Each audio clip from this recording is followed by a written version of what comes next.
Chapter 111. Mike stood in front of his unsteady brother, with his arms crossed over his chest. He gave every detail of the accident and how it involved Craig. It was hard seeing Jack like this, drunk and arrogant. It was impossible to dredge up any of the sympathy he gained after learning the truth about Hiram. As he spoke, he remembered it wasn't Jack's fault. Jack was only to blame for not getting help as an adult.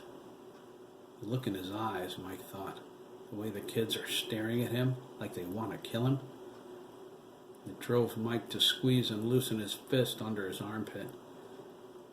"So, Craig's not hurt?" Jack asked, his words slurring. "Physically, he's fine," Mike replied, biting hard on his anger. "It's the shock we're worried about." "Shock?" Jack asked. "From seeing a dead body?" He rolled his eyes. "Big deal. You have a clue how many dead bodies I've seen? Do you know how many of them I killed myself?" "In the war, Jack," Mike said. "That's right, in the goddamn war." "Excuse me, sir," Adele interjected. "We'll have to tone it down a bit." "Will you mind your own business?" Jack snapped. "You stupid bitch." "That's enough, Jack," Mike said. "You're right, Mikey," Jack cried. "It's more than enough. I want my kid out of this hospital right now." "What?" Sandra grabbed Mike's arm. "Jack," she said, "you can't be serious. Craig's had a very traumatic experience." Jack burst out laughing. "Traumatic? The only thing traumatic will be the bill this place sends me. Who's going to pay it, Mikey? You?" The men in the waiting room, with Sandy, Matt, Max, and Ricardo, gathered together. Everything they ever heard about Jack was true. The second things got out of hand, they were jumping in. Nancy saw what they planned to do. She held up her hand and told them to wait. Randy gritted his teeth. Kevin clenched a fist. Jose moved in next to his sons. He whispered, "Don't wait for me. ¿Entiendes?" Max and Ricardo nodded. Garth stood in the doctor's lounge doorway. He came out when he heard Jack's voice. Garth knew Wade Dougan. He was a fine man. If Jack only knew how badly he was shaming his father's memory. He motioned for Amanda to stay put and filed into the group of men. He hated everything about Jack. How could a father care so little for his son? Garth would give his life to have Thomas back. Max looked up at him. Garth nodded. "You might not have Craig much longer, Jack," Mike growled, his fist clenched and ready to strike. "Did somebody forget to tell you McKee's dead?" Jack asked. "It's all over the news. You think you're going to pull another high-priced ambulance chaser out of a hat? I want Craig out of here now. He's coming home with me." "You're not taking Craig anywhere," Virginia said from behind him. Jack spun around. Virginia was unaffected by his furious glare. "There are a lot of things I've been dying to say to you, little man," she snarled. "Take your best shot, bitch," Jack said. "I've heard it all before."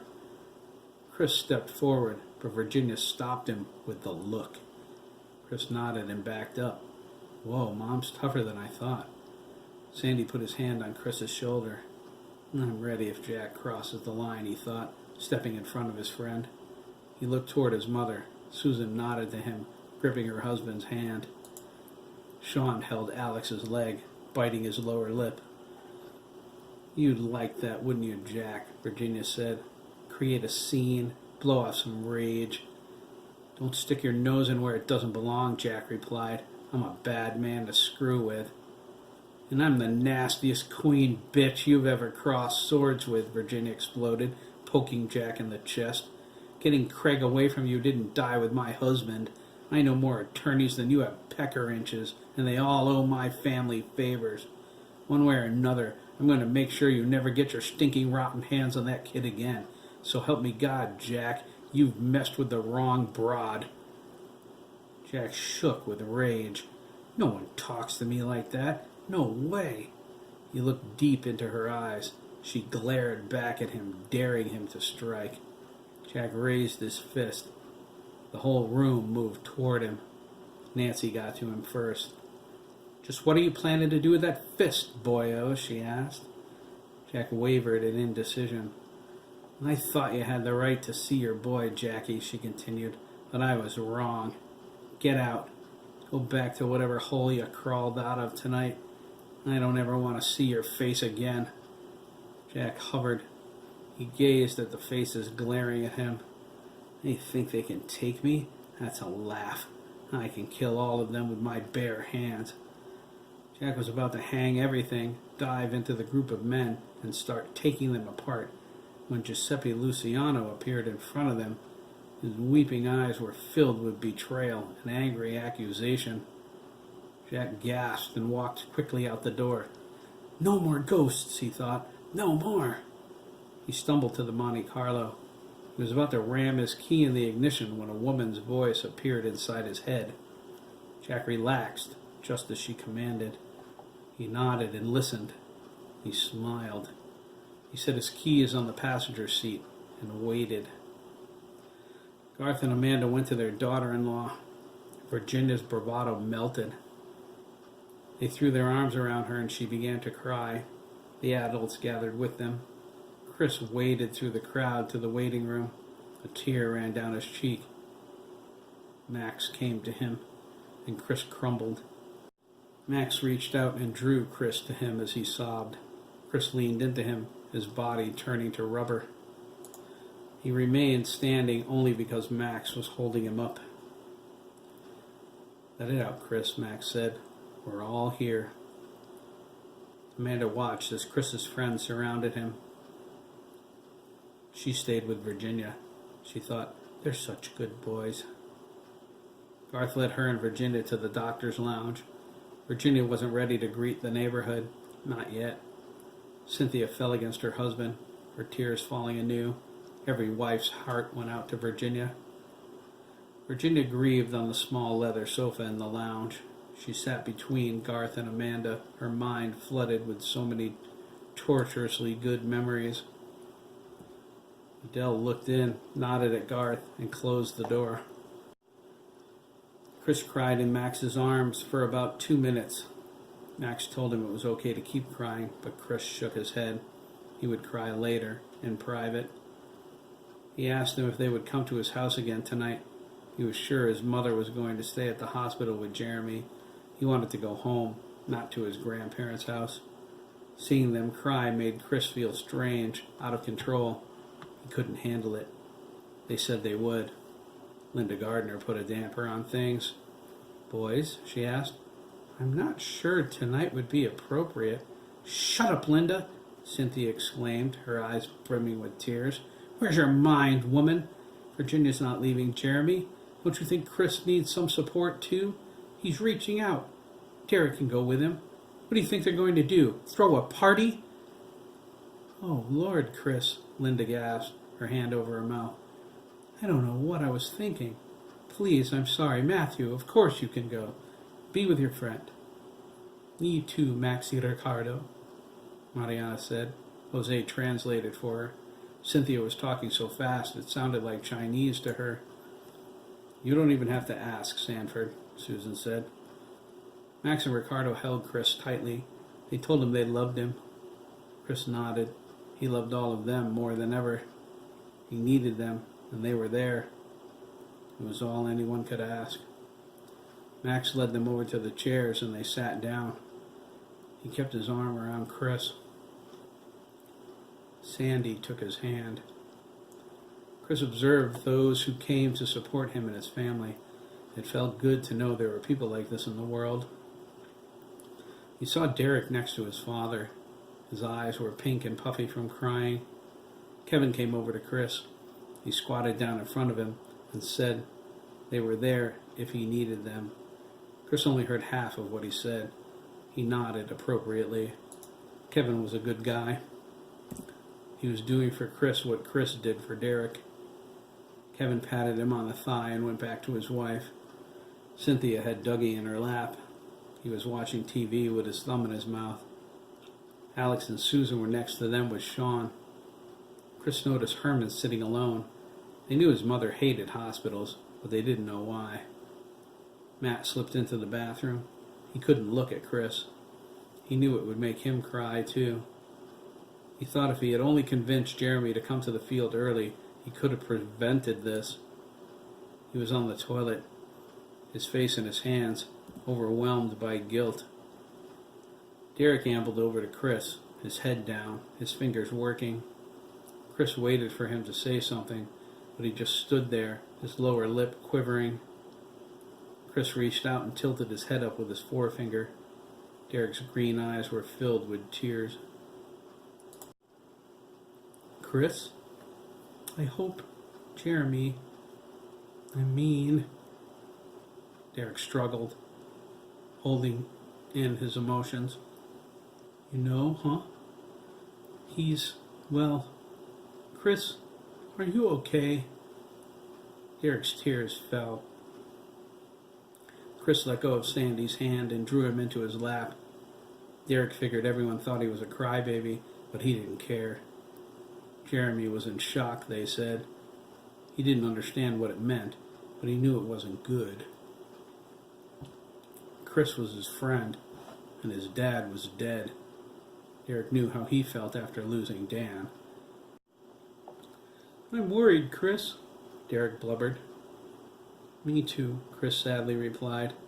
But you're here for me, and I'm here for you. We can both be here for Jeremy. Chris held back his tears. Jose spoke to Mariana in Spanish, wiping her tears with his thumbs.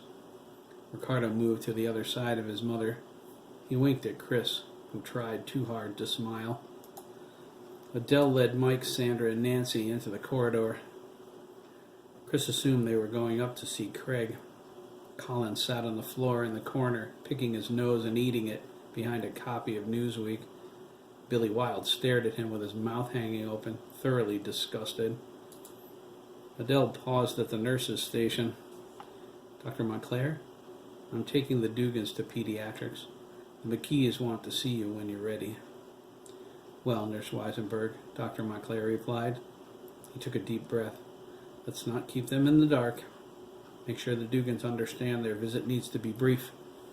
They can have all the time they like tomorrow, but tonight it's immediate family, mother or father.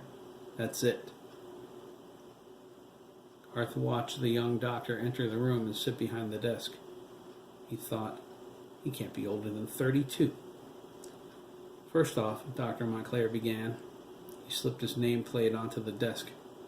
Let me say that I'm sorry for your loss. Virginia sadly thanked him. Amanda nodded. I'm Dr. Montclair, he said, pointing to the plate, the emergency room attending physician for today. I'm Virginia McKee. These are my husband's parents, Garth and Amanda McKee. She struggled through that, Dr. Montclair thought. Best not to ask too many questions. Your son, Jeremy, is not in any physical danger. They sighed with relief. Virginia picked up on the key word in the doctor's sentence. Physical? She asked. Dr. Montclair spoke slowly, professionally. Virginia locked onto every phrase. Jeremy suffered a severely traumatic experience. He's a strong young man and appears to be drawing a lot of support from Craig Dougan. From what I understand, Craig pulled him out of the wreckage. Are they friends?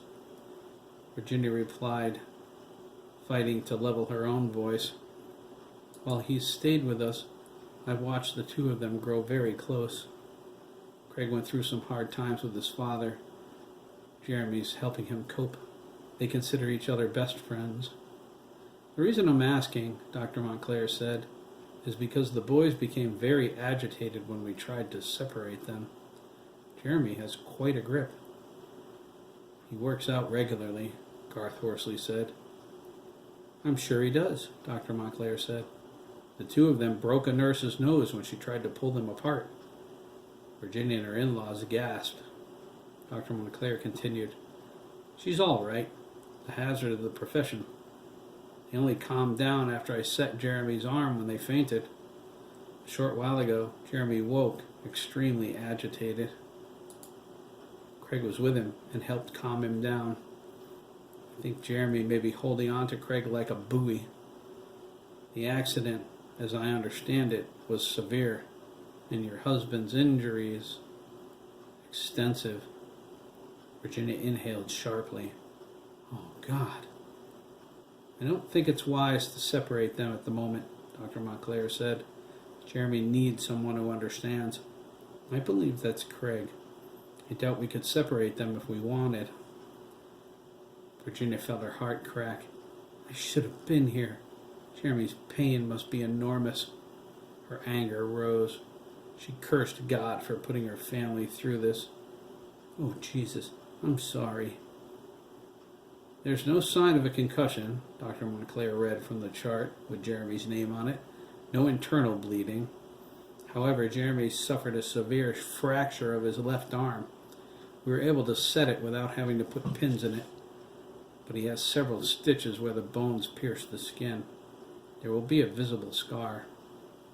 As I said, I don't believe he's in any physical danger. How he copes with the trauma of the accident, time will tell.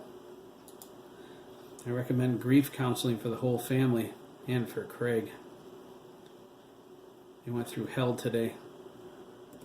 They need all the support they can get. Virginia asked if she could see them. Dr. Montclair said they could, but they needed to promise not to wake the boys. As of the last report, they were sleeping. The McKees agreed. The doctor rose to leave. Virginia stopped him for one more request. Many of our friends are here, she began, looking at the floor. So I see. Could you give them the details? I have to see my son. Dr. Montclair said he would, and led them back to the waiting room. Chris got up when he saw his mother gently setting Derek on his feet. He didn't like the expression on her face. He knew she was worried. He prayed there was nothing wrong with Jeremy. She motioned for him to come. We can go up now, Virginia said, her voice low and strained. The doctor gathered the parents together as Adele led the McKees to the elevator. She hit the button for pediatrics. Amanda slipped her arm around Virginia, who placed her hand on Chris's shoulder. He leaned into her, wanting very much to wake up from this nightmare. Now, okay? There was a stab of incredible loss. Chris saw his father's face in his mind. He nearly doubled over from a blow, almost physical. I'm never going to see my dad again? Chris despaired. Ever? Forever? The elevator doors opened. A grinning wallpaper clown with big red shoes and a handful of balloons greeted Chris. He looked around the corner to see they were everywhere. What's my brother doing on this floor? Chris wondered. Do they think Jeremy's a baby? God, how lame. Each clown grinned differently. Each wore a bright, baggy jumpsuit with a funky collar that looked like an aluminum cupcake wrapper. Gag me, Chris scowled.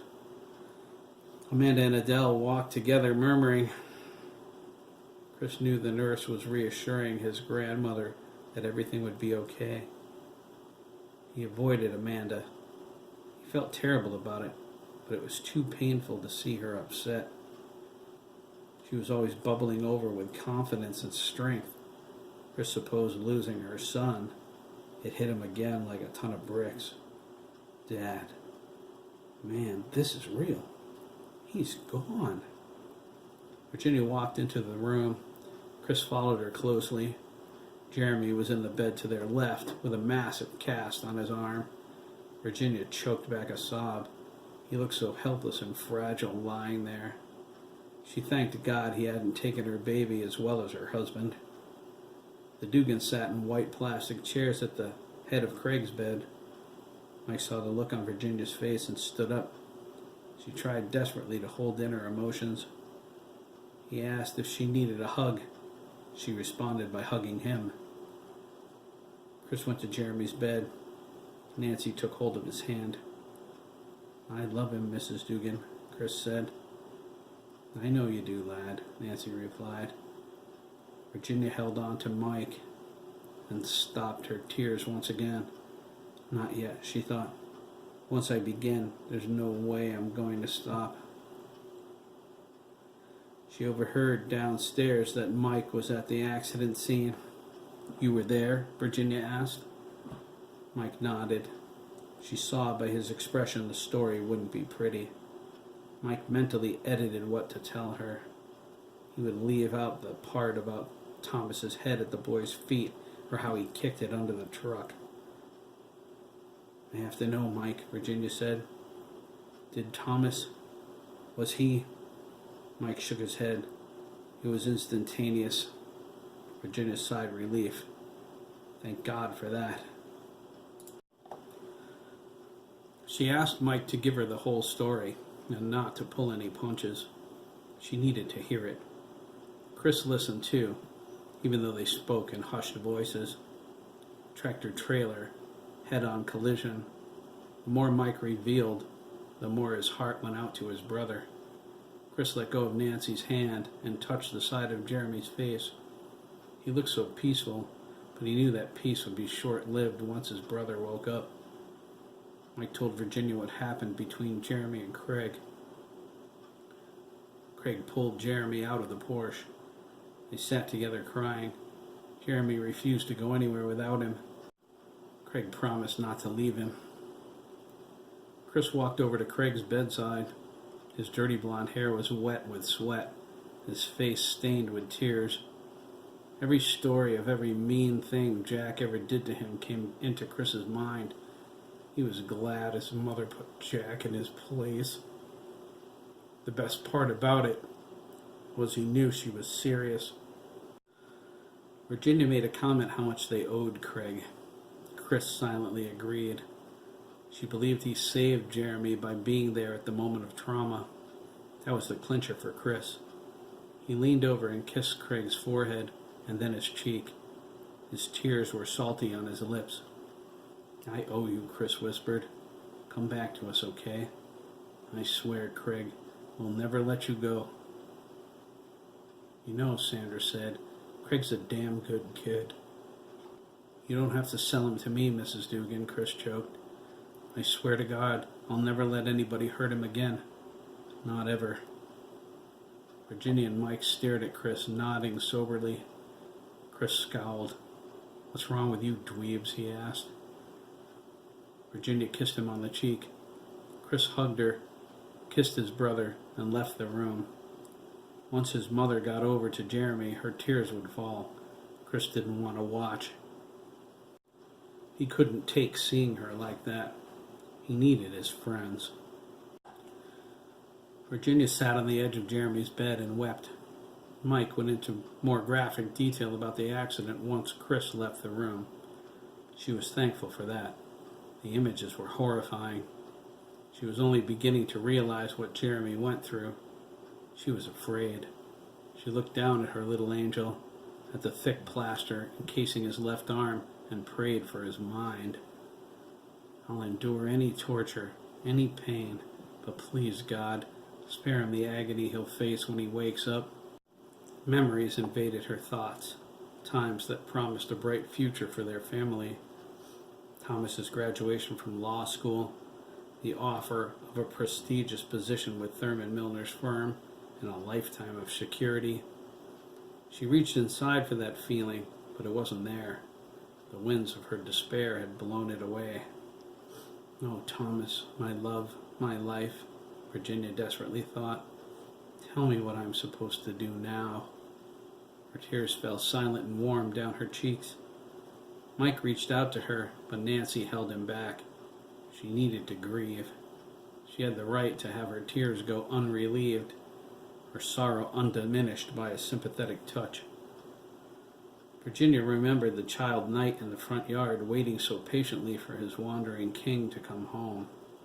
Her heart broke when she realized the wait for the king would be forever. Time was moving on even now. A big part of her boy, perhaps the biggest part of all, was gone. The thought brought her tears in force. Virginia lay her head on Jeremy's chest and cried. Chris waited in the hall for his mother to come out. Garth left Amanda and Adele and walked over to his grandson. He matched his pace. They walked together for a few doors, neither looking at the other, trying to decide what to say. Chris broke the silence. I miss him already, Gramps, he said. His words and the tone of his voice sounded hollow. "I know, Chris," Garth whispered. "I do too." "Will you be there for my mom?" Chris asked, suddenly feeling his mother's loneliness. Garth held his arm out and stopped him. "Of course I will." Chris hugged his grandfather. "I don't like seeing them cry," Chris said. Garth sympathized. He didn't like it either, but he accepted it as part of the healing process. He put his arm on Chris's shoulder and led him to where his mother and grandmother waited. Amanda motioned for Garth to come with her into the room. She stepped aside long enough to allow the Dougans to pass, and they entered. The Dougans said goodbye and promised to be in tomorrow. Virginia said they would be here as well. Mike told Chris in the faintest whisper to call him at the market as soon as he was back in Lancaster. Chris was puzzled, but he said nothing. He promised he would. He sat down with his mother outside the room, in the chairs the floor nurse provided. He told her they should talk. Virginia nodded, but said nothing. Her pain was deep and raw, but she knew she should say something. "It's hard," Virginia began. She sat with her head down. Chris put his arm around her. Virginia looked at him. She watched tears well up in his eyes. He was hurting as badly as she was, but he wouldn't show it. "Chris," Virginia whispered, "the doctor said parents only tonight, but if you want, I'll see if he'll make an exception." "It's okay, Mom. I invited some friends to stay with me. I knew you wouldn't leave Jeremy." So, Virginia thought, he's reaching out on his own. She felt relieved. She needed some time alone and to be here for Jeremy. She needed to know everything was all right with her baby. She needed to talk to him and hug his pain away. Virginia wondered, should I have Chris stay with me? No, he won't want to. Let him cry with his friends in a way he would never cry with me. "Chris," Virginia asked, resting her palm on the side of his face, "do you think I'm abandoning you?" Chris held her hand to his cheek. "I understand, Mom," he said. "I'm hurting too." He laid his head against her chest and started to cry.